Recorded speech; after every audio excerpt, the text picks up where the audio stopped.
ഹിന്ദു ആൾക്കാർ ഒരു ബസ്സിൽ പോകുമ്പോൾ സൈഡിൽ അമ്പലം, ബസ്സിലിരിക്കുന്ന ഹിന്ദു ഒന്നിങ്ങനെ കുനിഞ്ഞു ഒന്ന് തൊഴും. ഒരു ക്രിസ്ത്യൻ പള്ളി വരുമ്പോൾ ഇതേ സർക്കസ് ക്രിസ്ത്യാനി കാണിക്കും.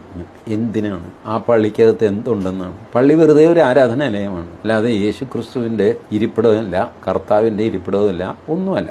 യഹോവ അവിടെ ഇരിക്കുന്നില്ല, ഒന്നുമില്ല. ബട്ട് ഇത് ചെയ്യുന്നതിലൂടെ ഹിന്ദുവിനെ അനുകരിക്കുകയാണ് ചെയ്യുന്നത്. മുസ്ലിങ്ങളും ഇത് ചെയ്യുന്നു. മുസ്ലിം പള്ളിക്ക് മുമ്പിലും, മുസ്ലിം പള്ളിയിലൊന്നുമില്ല, ഇറ്റ് ഇസ് എ ഹോൾ, ചുമ്മാ ഒരു നിസ്കരിക്കാനുള്ള ഒരു സ്ഥലമാണ്. പക്ഷെ മുസ്ലിങ്ങൾ അത് ചെയ്യുന്നതിലൂടെ അവര് പകുതി ഹിന്ദുവായിട്ട് മാറും. ഇങ്ങനെ പറഞ്ഞ ഒരു കാര്യം ശരിയാണ്. ഇസ്ലാം മതം വെച്ച് നോക്കുമ്പോൾ ക്രിസ്ത്യൻ മതമായാലും ഹിന്ദു മതമായാലും അതിൻ്റെ പകുതിയാണെന്ന് പറയുന്നില്ലേ, അതൊരർത്ഥത്തിൽ ശരിയാണ്. പക്ഷേ ഇങ്ങേരി പറയുന്ന പോലെയല്ലെന്ന് മാത്രം. ഇങ്ങേരി പറയുന്നത് വെച്ചിട്ട് ഹിന്ദുക്കൾ അമ്പലവും ക്രിസ്ത്യൻ പള്ളിയും കണ്ടു കഴിഞ്ഞാൽ തൊഴുകയും കുരിശു വരക്കുകയൊക്കെ ചെയ്യും. ഓക്കെ, ക്രിസ്ത്യാനിറ്റിയിൽ അത് ചില വിഭാഗങ്ങളാണെന്ന് ഞാൻ കേട്ടിട്ടുണ്ട്.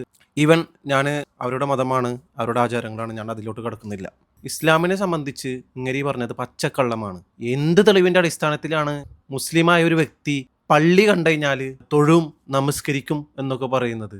എവിടെയും ഒരാളും ഇസ്ലാമിൽ അങ്ങനെ ഒരു സംഭവം ചെയ്തതായി ഒരിക്കലും ഉണ്ടാവില്ല. കാരണം മുസ്ലിങ്ങളെ സംബന്ധിച്ചിടത്തോളം പള്ളി എന്നത് ഏകനായ ആ ഒരു ദൈവത്തെ ആരാധിക്കാനുള്ള ആരാധനാലയം എന്ന ഒരു രീതിയിലുള്ള അതിൻ്റെ ശുദ്ധിയും കാര്യങ്ങളും കാത്തു സൂക്ഷിക്കുക. അതൊഴിച്ച് ഒരു പ്രത്യേകതയും പള്ളിക്ക് ദൈവികം എന്ന രീതിയിൽ കൊടുക്കുന്നില്ല എന്നതാണ് വാസ്തവം. ഇങ്ങനെ ഇതിനെക്കുറിച്ചൊന്നും ഒരു അറിവുമില്ലാതെ വായി തോന്നിയത് വിളിച്ച് പറയാം. പിന്നെ ഇസ്ലാം മതം ക്രിസ്ത്യൻ മതത്തിൻ്റെയും ഹിന്ദു മതത്തിൻ്റെയും പകുതി എന്ന് ഞാൻ പറഞ്ഞില്ലേ, അത് കാണാനായി നിങ്ങൾ ക്രിസ്ത്യൻസിൻ്റെ ബൈബിളിലേക്കും ഹിന്ദുക്കളുടെ പുരാണങ്ങളിലേക്കും പോകേണ്ടതായി വരും. കാരണം ഹിന്ദു മതത്തിൻ്റെ ഗ്രന്ഥങ്ങൾ എടുത്തു നോക്കുകയാണെങ്കിൽ യജുർവേദത്തിൽ പറയുന്നുണ്ട് ന തസ്യ പ്രതിമാസ്തി എന്ന്. അതായത് ദൈവത്തിന് ഈ ലോകത്തുള്ള യാതൊന്നിനോടും സാമ്യമില്ലെന്നും ദൈവത്തിനെ മറ്റൊന്നുമായി താരതമ്യം ചെയ്യാൻ കഴിയില്ല എന്നുമാണ് പറയുന്നത്.